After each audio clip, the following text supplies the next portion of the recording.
അയ്യോ പെണക്കല്ലേ പൂപ്പി. നമുക്ക് കുറച്ച് വീഡിയോസ് ഒക്കെ കാണിക്കാം. ഇത് നിനക്ക് ഇഷ്ടപ്പെട്ട കാർട്ടൂൺ ഒക്കെ കാണിക്കാം. ദാ ഇങ്ങോട്ട് നോക്ക്.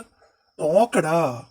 എടാ മോനെ തോമസൂട്ടി, നീ ഇങ്ങനെ വെറുതെ വീഡിയോ ഒക്കെ കണ്ടോണ്ടിരിക്കാതെ എന്റെ കുറച്ച് വീഡിയോ ഒക്കെ എടുത്തിട്ട് അങ്ങോട്ട് അപ്ലോഡ് ചെയ്യുന്നേ.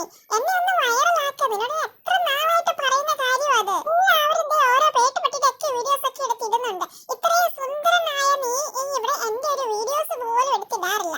എനിക്ക് നിന്റെ വീഡിയോസ് ഒന്നും കാണണ്ട. നിങ്ങളൊക്കെ പറയൂ ഗേസ്, ഞാൻ സുന്ദരനല്ലേ? ഞാൻ ഇവന്റെ വീഡിയോസ് ഒക്കെ കാണണോ? എടാ നീ പറഞ്ഞതുപോലെ അവരത്ര പേട്ടുനായ്ക്കളൊന്നുമല്ല. അവർക്കൊക്കെ നല്ല സ്കില്ലുണ്ട്. നിനക്ക് സ്കില്ലില്ലല്ലോ. പിന്നെ ഞാൻ എന്ത് കാണിച്ചാ നിന്റെ വീഡിയോസ് ഒക്കെ എടുക്കുന്നേ? നീ തൽക്കാലം ഇങ്ങോട്ട് വാ, നമുക്ക് ഈ വീഡിയോസ് ഒക്കെ ഒന്ന് കാണാം. എനിക്ക് സ്കില്ലില്ലെന്നോ? ഇതൊക്കെയല്ലേടാ എന്റെ സ്കില്ല്. നിങ്ങൾ എന്റെ മുഖത്തേക്കൊന്ന് നോക്കൂ ഗൈസ്. എന്റെ സുന്ദരമായ മുഖം, എന്റെ സുന്ദരമായ കണ്ണുകള്, മൂക്കുകള്, നാക്കുകള് ഒന്ന് കണ്ടു നോക്കൂ. ഏതായാലും ഈ ചെറുക്കന് എന്നെ പരിചയപ്പെടുന്ന ഒരു ലക്ഷണവുമില്ല. എന്നാ പിന്നെ ഞാൻ തന്നെ പരിചയപ്പെടുത്താം. എന്റെ പേര് പൂപ്പി. എന്റെ കൂടെയുള്ളത് എന്റെ മുതലാളി തോമസ് കുട്ടി. തോമാന്ന് വിളിക്കും.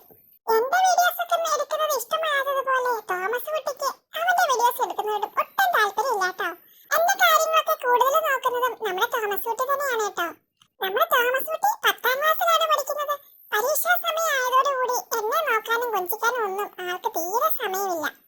ശരിക്കും പറഞ്ഞാൽ സമയമില്ലാഞ്ഞിട്ടല്ല, അവന്റെ അമ്മ സമ്മതിക്കത്തില്ല. അതാണ് കാര്യം. തോമസ് കുട്ടി എനിക്കിങ്ങനെ ചൊറിഞ്ഞു തരും കേട്ടോ. എന്ത് സുഖമെന്നറിയാമോ അവന്റെ ചൊറിച്ചിലും കണ്ട് ഇങ്ങനെ ഇരിക്കാനായിട്ട്. പിന്നെ ഇവിടെ ഒരു പീക്കിരിപ്പനുണ്ട്, മറിയക്കുട്ടി. അവളും ഞാനും തമ്മിൽ എപ്പോഴും അടി തന്നെയാണ് കേട്ടോ. അപ്പോഴേ എനിക്ക് ശൂശി വെക്കാൻ മുട്ടുന്നുണ്ട്.